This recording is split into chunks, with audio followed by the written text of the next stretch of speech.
madaxweyne ku-xigeenka Soomaaliland Cabdiraxmaan Cabdullaahi Ismaaciil Saylici ayaa maanta kormeer ku tagay wadada isku xidha magaalooyinka Hargeysa iyo Balagubadle halkaas oo muddooyinkii ugu dambeysay ay ka socotay dhismo cusub oo loo sameeyay wadadaas isku xidhaysa magaalooyinka Hargeysa iyo Balagubadle waxaana ku helnay madaxweyne ku-xigeenka Soomaaliland kormeerkaas uu ku tagay dhismaha ka socda wadadaas qaar ka tirsan xildhibaanada golaha deegaanka caasimadda Hargeysa iyo sidoo kale golaha wakiilada Soomaaliland xildhibaan Axmed Maxamed Deeriye Nacnac oo ka mid ah xildhibaanada golaha wakiilada Soomaaliland ayaa madaxweyne ku-xigeenka Soomaaliland ugu warbixiyay marxaladii kala duwan ee wadadani soo martay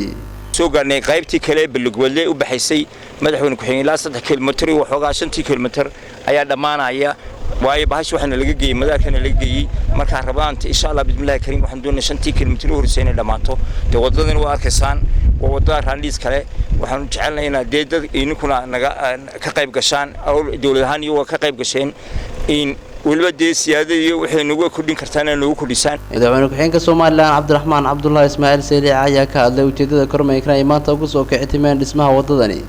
sidoo kale waxa madaxweyne ku-xigeenka Soomaaliland u mahadnaqay cid kasta oo gacan ka geysatay dhismaha ka socda wadadaasi aan maanta kormeer ku libnay wadada Balagubadle tagaysa runtii wadada reer Balagubadle runtii ay gurmud way ka galeenayeen maanta u diyaar garoobeen samaystaan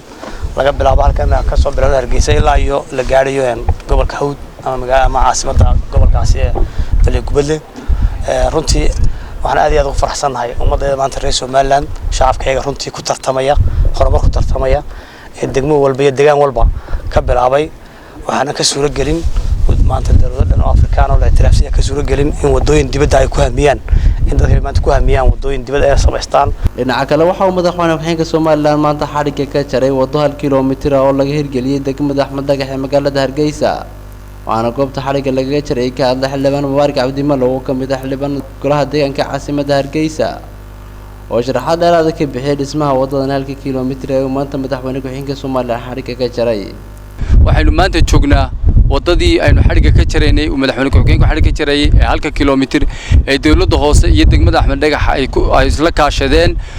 waa natiijadii ugu fiicnayd waxyaabaha hadaynu isla kaashano aynu wax walba isla qabsano oo dalkeena aynu horumarkeena meel uga soo wada jeesano waxaynu arkaynaa wax wal oo wax la qabsadaaba inuu bilic yeelanayo inuu quality yeelanayo inuu wax wada qabsi yeelanayo maanta marka waxaynu diyaar u nahay insha Allah taala inuu madaxweyne ku-xigeenku xariga inooga jaro Raxmaan Carab Daawud